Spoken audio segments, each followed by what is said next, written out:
For children and teenagers who do communicate verbally, what you might find is that they find it a little bit more difficult to know how to start a conversation or keep a conversation going. Again, they might find it difficult to make eye contact and therefore feel more comfortable looking elsewhere whilst they're talking, and that's absolutely fine with us. We would never pressure anyone to make eye contact.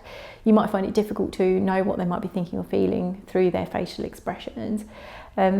We often find that people with autism do find it difficult to kind of describe their own emotions and know what makes them feel certain things, and then that can then result in them feeling dysregulated or perhaps having quite high levels of anxiety. When they're anxious, that might come out in other ways, such as through anger. And some people with autism find it more difficult making friends or maintaining friendships. They might not always find it easy initiating interaction. So for example, asking for help in school might not be easy for them, and it might be difficult for them to know how to show a natural interest in somebody else.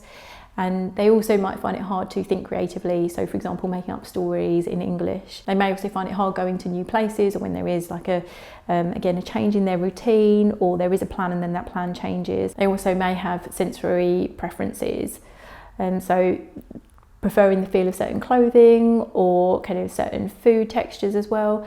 We also know that kind of autism brings lots of positives, and we celebrate the strengths that autism brings. Often people with autism have special interests, and that's definitely something which we love to talk about as well in the assessment.